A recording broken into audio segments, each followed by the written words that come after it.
After teasing us for weeks with trailers showing off the Pixel 8 series, Google is now ready to give us all the details about its latest flagships. Announced during the company's Made by Google event on Wednesday, the Pixel 8 and Pixel 8 Pro look largely the same as their predecessors, with a couple of key differences. The regular Pixel 8 is slightly smaller, which makes it easier to use with one hand. Meanwhile, the Pro model has a new matte finish, upgraded cameras, and an integrating temperature sensor.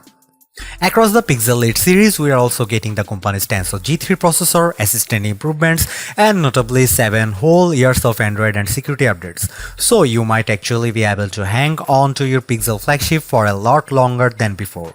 Now we will just have to wait and see if the Pixel 8 and Pixel 8 Pro do enough for you to want to keep them around for years to come.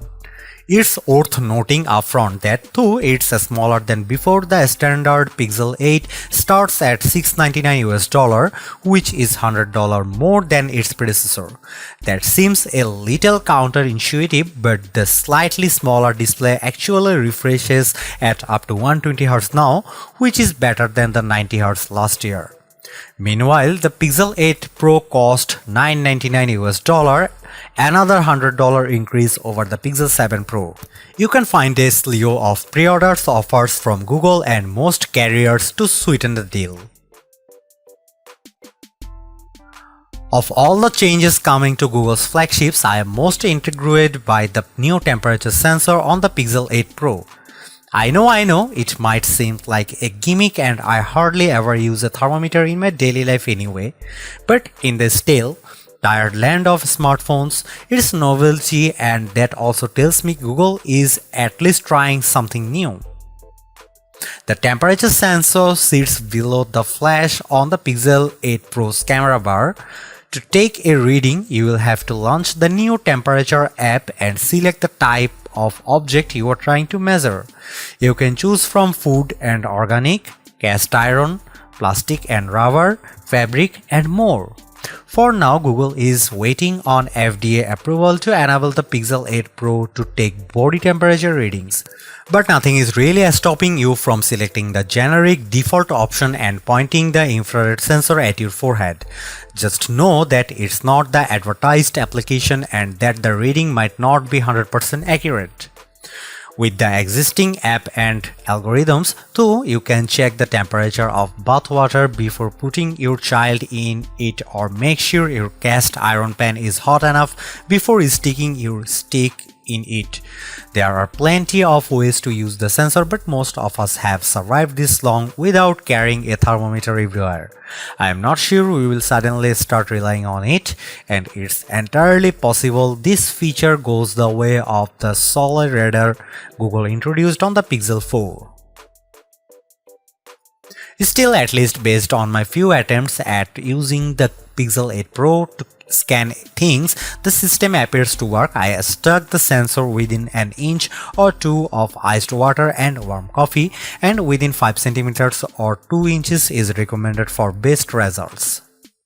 It took barely a second for the measurements to appear on the app, and the results all seemed accurate. The coffee, which had been sitting out for a while, generally registered at around 97.2 degrees Fahrenheit across my multiple readings, while the iced water came in at 37.4 degrees Fahrenheit. I'll have to spend more time with a review until in the real world to know just how much I will use this and whether it will affect battery performance. The temperature sensor might be useful in specific scenarios, but the bulk of the updates for the Pixel 8 series is in the assistant. With generative AI being all the rage this year, it's no surprise that Google is integrating those capabilities in its phones. On the Pixel 8, you will be able to ask the assistant to summarize, read aloud, and translate articles and web pages. I opened up my iPhone 15 Pro Max hands-on, long pressed the power button to bring up the assistant and told it to summarize this page. The assistant said the author reviews the iPhone 15 Pro Max, which has a new zoom lens and a new action button. It goes on to explain in 2 subsequent bullet points that my article had said that the action button is programmable and that the device has a titanium body and a fine woven case that is meant to replace the leather. My inner editor would tweak some of the language there, but the assistant generally did a good job summarizing my piece. At the bottom, Google asks for feedback on the summary and suggests some follow-up actions with buttons like About iPhones, Who Invented the iPhone, and more. If you have spent any time playing with the chatbot like Bard or Bing AI, this will all feel very familiar. I didn't actually have to use my voice to ask for a breakdown of my article, by the way. After bringing up the assistant, the system offers suggested action like summarize, read aloud, translate, and search screen. If you want to keep your attention on crossing the road or don't have time to scan and enter review, the new read aloud tool can be very helpful. I particularly like that when you ask the assistant to read something out, a box appears with controls for playback speed, skipping ahead or back 10 seconds, as well as a progress bar that you can drag. At the bottom right of the playback box is a little translate icon. You can not only ask the assistant to convert articles in foreign languages into one you understand, but it can also read aloud in a supported language too. I asked for my review to be translated to and read aloud in Mandarin, and the Pixel 8 Pro did so accurately and almost immediately. One of my favorite features on Pixel phones is call screening, which lets you tap the assistant to figure out who is ringing you and why. With updates coming to the Pixel 8 line, the artificial voice will sound more natural, adding some pauses and non-verbal utterances to seem more human.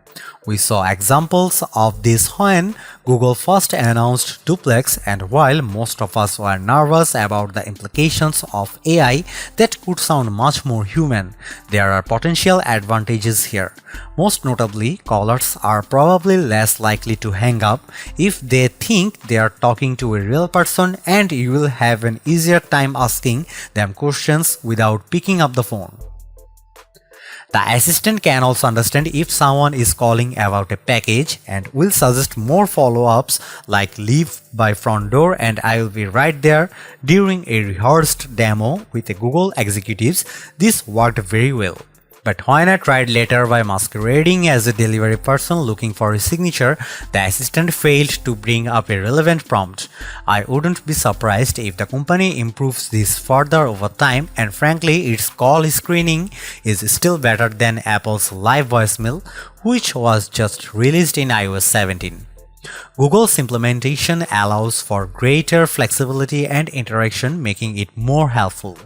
Another one of my favorite Pixel first tools is the Recorder app, and soon it will be able to provide summaries of your transcripts. If you use Recorder for loads of meetings and interviews, this may help you more quickly identify the chat you are looking for. Based on the demo I saw, it doesn't provide very detailed recaps, instead offering incredibly high-level bullet points. Reporters like myself will probably still need to spend a lot of time picking out noteworthy quotes. Some of the biggest improvements to the Pixel 8's cameras are in video recording and processing. The main new feature is Video Boost, which will upload your clips to the cloud for enhancement using Google's more powerful processors. These include applying HDR+, enhanced color grading, and for the first time, night side video. In a sample, Google showed me a scene of someone seemingly kicking a ball into a net by themselves in the dark. Looked so much brighter after Video Boost that I was able to see that there was a second person in the shot. I am a bit skeptical about this feature because it requires you to send a file to Google servers and it's not clear how long it will take for the results to come back. The company said it could be a few hours or longer depending on the length of the video. It's also coming later this year and won't be available at launch, so there is still some time before we can check it out for ourselves. I am more intrigued, however, by the Google is calling Audio Magic Eraser. Just as the Magic Eraser for images can improve photo bombers in the background, this new tool can reduce background noise in your videos. I was shown a sample video of a street performer playing on an instrument and a siren blaring by, overpowering the music. After Audio Magic Eraser was applied, the sound of the passing vehicle was noticeably reduced. Though it was not completely eliminated, it was definitely less distracting. There are plenty of other new features coming to the Pixel 8 series, including an improved best take that lets you pick your favorite shot of each person in a group photo. Magic Editor, which was introduced at Google I/O this year, will also be available when the new flagship launch. Finally, the Pixel 8 Pro's 10.5 megapixel selfie camera is getting autofocus, while the regular Pixel 8 also has a 10.5 megapixel selfie sensor but with fixed focus.